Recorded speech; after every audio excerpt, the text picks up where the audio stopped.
All right, let's jump straight into this. We are currently right in the middle of a massive industry-wide shift here in 2026. I mean, think about it. What started as just a few experimental AI chatbots a couple of years ago has completely exploded into this highly complex, structured ecosystem of autonomous digital workers. And right now, there are over 120 different tools out there, all competing to be the foundation you build on. Welcome to The Explainer. Today, we're going to cut through the noise, navigate this incredibly crowded landscape, and give you the ultimate guide to AI agent building platforms, using data and research straight from the experts. To really put the sheer scale of this shift into perspective, Gartner is predicting that 40% of enterprise applications will feature task-specific AI agents by the end of this year. 40%! That is just staggering. So, the challenge isn't really about whether you should use them anymore. It's about how you choose the right architecture. Because with so many options floating around, how do you avoid that absolute nightmare scenario where you spend 3 months building this beautifully complex system, only to wake up and realize you built it on the completely wrong platform? So here is our game plan for this explainer. We're going to map out the 2026 landscape, break down the platforms into developer-first, no-code, and enterprise tiers, look at some crucial trends, and then finish up with a concrete framework on exactly how to choose your tech stack. Okay, let's kick things off with part 1, mapping the 2026 agent ecosystem. Look, we have firmly moved way past those simple chat interfaces from 2024. The platforms we are looking at today are designed to let agents reason, use actual tools, coordinate with each other, and execute multi-step workflows with basically zero human supervision. To make sense of all this, the market really breaks down into 3 distinct buckets, depending entirely on your technical depth and your deployment needs. If you're a heavy coder and you want custom deployments, you live in the developer frameworks bucket with tools like LangGraph. If you need visual drag-and-drop building and super fast SaaS deployment, you're looking at no-code tools like NAN. And if you're drowning in corporate compliance and need native ecosystem governance, well, you're squarely in the enterprise tier. Figuring out which bucket you belong in is absolutely step 1. Moving right along to part 2, the developer-first tools, which are all about total control. If you are an engineering team building custom, high-scale applications, you need total architectural control, period. And the absolute crucial concept you need to wrap your head around here is stateful graph execution, which is the backbone of LangGraph. Honestly, LangGraph has essentially become the industry standard for production-grade agents in 2026. Instead of linear chains or those messy open-ended chats, you build explicit graphs. It's like a highly organized flowchart where nodes are actions and edges define the exact flow. This gives you what we call durable execution, so your agents can literally pause, wait for a human to review something, recover gracefully if they crash, and avoid burning through your tokens pointlessly. If you need deterministic flow control and guaranteed execution order, this stateful model is exactly what you want. But wait, let's pit LangGraph directly against its biggest rival, CrewAI.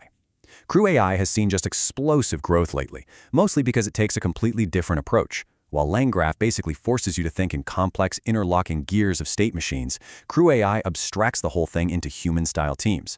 You've got your researchers, your writers, your managers. You literally just assign the roles, and the platform handles the collaboration. It is insanely fast for prototyping. But there is a massive catch. Because it relies on conversational loops instead of explicit graphs, running a 5-agent CrewAI setup can cost you 5 times as much in API token spend for a single task compared to LangGraph. So you're trading that granular, token-efficient control for really rapid, intuitive prototyping. Quick aside here, we do have to mention Microsoft AutoGen. It completely pioneered that debate-style, multi-agent approach and still holds a huge amount of academic influence.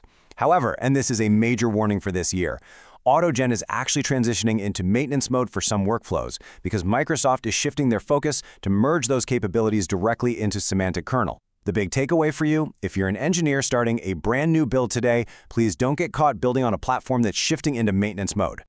All right, part 3. No-code platforms. Let's talk about speed and automation. Let's speak directly to the operations teams and the non-technical managers out there. You guys need business automation right now, and you can't afford to wait 6 months for dedicated engineering resources. So here's a rapid-fire rundown of the leading tools based on their absolute best use cases. First up, N8N is phenomenal for that Zapier-style visual building, but its real superpower is that you can self-host it, keeping all your data completely private. Next, Gumloop is your go-to for shared workspaces where an entire team needs to jump in and collaborate on an agent build together. Now, if you literally just want to type out a normal, natural language sentence to hire an AI employee for your inbox, Lindy is by far the most user-friendly. And lastly, if you need to scale up entire departments of AI agents working seamlessly together, Relevance AI is a fantastic choice. Next up, Part 4, the Enterprise Tier. We're talking serious governance and security here. Now for the heavyweights. This is for organizations that simply cannot compromise on strict governance, audit trails, and deep integrations.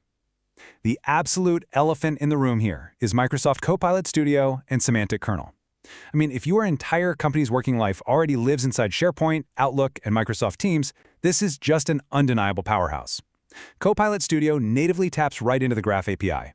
That means your agents can seamlessly read internal company documents and trigger complex actions across the Power Platform with all that enterprise-grade security already baked right in.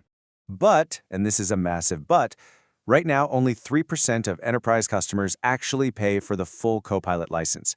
Microsoft recently removed the free Copilot chat from their Office apps, and they're pushing customers toward these paid licenses that run anywhere from $21 to $30 per user every single month. It's a genuinely brilliant platform for sure, but you have to be wide awake to the hidden financial lock-in you are committing to at an enterprise scale. Now, on the flip side, if you are operating in a highly regulated industry, we're talking finance, healthcare, or government, IBM Watsonx is very likely going to be your best friend. While a lot of other frameworks force you to build your own governance scaffolding totally from scratch, Watsonx gives you compliance checks, risk scoring, and absolute audit traceability right out of the box. Believe me, when being able to trace exactly why an AI made a specific decision is literally the only way your compliance officers are going to sleep at night, Watsonx is incredibly robust. All right, moving into Part 5. Let's look at the crucial trends shaping everything in 2026. Let's zoom out for a second. What are the massive underlying technical shifts that are reshaping every single platform we've talked about today? Well, there are 3 you absolutely must factor into your strategy right now. First, MCP, which stands for the Model Context Protocol, has essentially become the universal standard for how agents securely connect to databases and external tools. Look, if a platform doesn't support MCP in 2026, it is already obsolete. Second, local LLMs like QN3 and Mistral Small are now reliable enough to handle complex tool calling. This is a game changer because it means you can run highly capable agents entirely on your own local hardware for total privacy. And third, a major warning for you all. Multi-agent systems where AIs just chat endlessly with each other to solve a problem, they are going to cause massive hidden budget spikes. Token burn is literally the silent killer of AI projects this year. And finally, Part 6. How to actually choose your platform. Let's bring all these insights together so you know exactly what your next move should be. Before anything else, huddle up, because you need to avoid this massive rookie mistake. Do not, I repeat, do not choose your platform based on the underlying AI model. Seriously, whether it's GPT-4, Claude, or Gemini, most platforms are completely model agnostic now. It doesn't matter. Your expert tip for 2026 is to focus entirely on the orchestration layer. You need to be asking yourself, how does this platform handle its memory? How does it recover from a sudden error? How exactly does it route tasks? That orchestration layer is where the actual, lasting value of your system lives.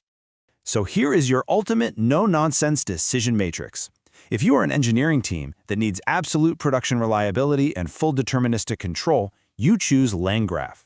If you are an operations team and you just want super fast multi-agent prototyping, go with CrewAI. If you're a non-technical manager who needs visual, drag-and-drop workflows combined with self-hosted privacy, pick NN. If you're an enterprise leader who is already deeply embedded in the Microsoft ecosystem, Copilot Studio is your obvious play. And finally, if you have incredibly strict, regulated enterprise governance needs, Watsonx is your answer. It's really that simple. Just match your specific need directly to the platform. Wow, okay, we've definitely covered a lot of ground today, navigating from those intensely complex developer frameworks all the way down to the super accessible no-code tools. The technology to create reasoning, acting, digital workers is literally sitting right in front of you, and it's more accessible and powerful than it has ever been. So I'm going to leave you with this final exciting thought. Armed with this roadmap, what kind of autonomous digital workforce will you build today? Go out there, pick your platform, and start building.